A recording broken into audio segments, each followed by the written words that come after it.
The flu season is upon us. Which type will we worry about this year? And what kind of shots will we be told to take? Remember the swine flu scare of 1976? That was the year the U.S. government told us all that swine flu could turn out to be a killer that could spread across the nation. And Washington decided that every man, woman, and child in the nation should get a shot to prevent a nationwide outbreak, a pandemic. Well, 46 million of us obediently took the shot. And now 4,000 Americans are claiming damages from Uncle Sam amounting to $3.5 billion because of what happened when they took that shot. By far the greatest number of the claims, 2/3 of them, are for neurological damage or even death, allegedly triggered by the flu shot. We pick up the story back in 1976 when the threat posed by the swine flu virus seemed very real indeed. This virus was the cause of a pandemic in 1918 and 1919 that resulted in over 500,000 deaths in the United States, as well as 20 million deaths around the world. See how easy it is to... Thus, the U.S. government's publicity machine was cranked into action to urge all America to protect itself against the swine flu menace. Influenza is serious business. During major flu epidemics, millions of people are sick and thousands die. Well, this year you can get protection. The vaccines are safe, easy to take, and they can protect you against flu. So roll up your sleeve. Protect yourself. One of those who did roll up her sleeve was Judy Roberts. She was perfectly healthy, an active woman, when in November of 1976, she took her shot. 2 weeks later, she says, she began to feel a numbness starting up her legs. I joked about it at that time. I said I'll be numb to the knees by Friday if this keeps up. By the following week, I was totally paralyzed. So completely paralyzed, in fact, that they had to operate on her to enable her to breathe. And for 6 months, Judy Roberts was a quadriplegic. The diagnosis? A neurological disorder called Guillain-Barré syndrome, GBS for short.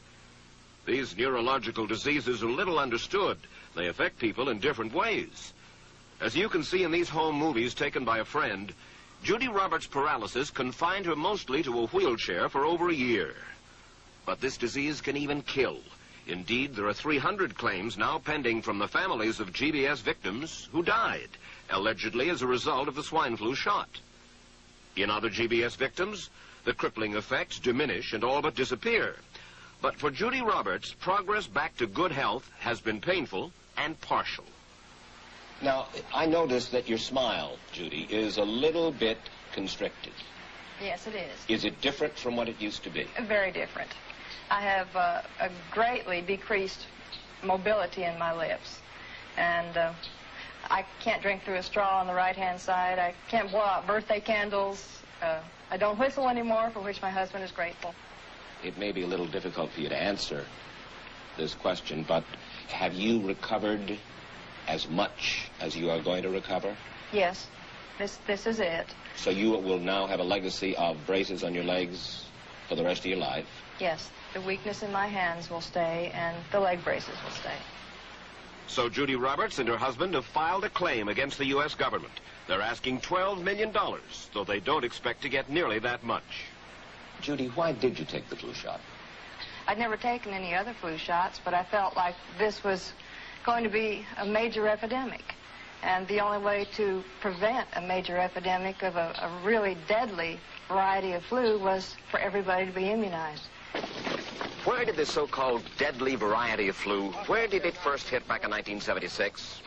It began right here at Fort Dix in New Jersey in January of that year when a number of recruits began to complain of respiratory ailments, something like the common cold. An Army doctor here sent samples of their throat cultures to the New Jersey Public Health Lab to find out just what kind of bug was going around here. One of those samples was from a Private David Lewis who had left his sickbed to go on a forced march. Private Lewis had collapsed on that march, and his sergeant had revived him by mouth-to-mouth resuscitation. But the sergeant showed no signs of illness. A few days later, Private Lewis died.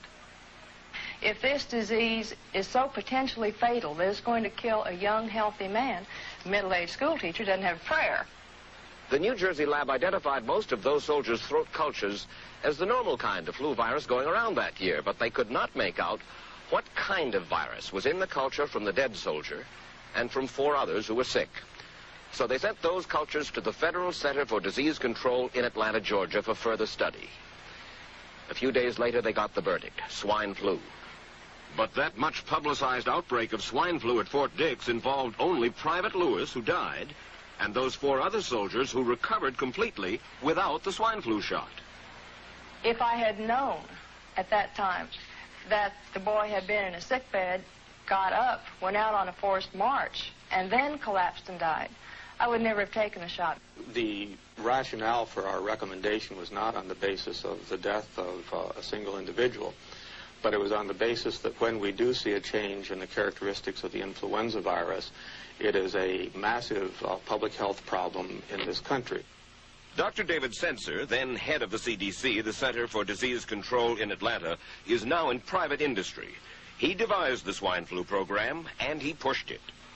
You began to give flu shots to the American people in October of '76. October 1st. By that time, how many cases of swine flu around the world had been reported? There had been several reported, but none confirmed. There had been cases in Australia that were reported by the press, by the news media. There were cases in... None confirmed. Did you ever uncover any other outbreaks of swine flu anywhere in the world? No. Now, nearly everyone was to receive the shot in a public health facility where a doctor might not be present.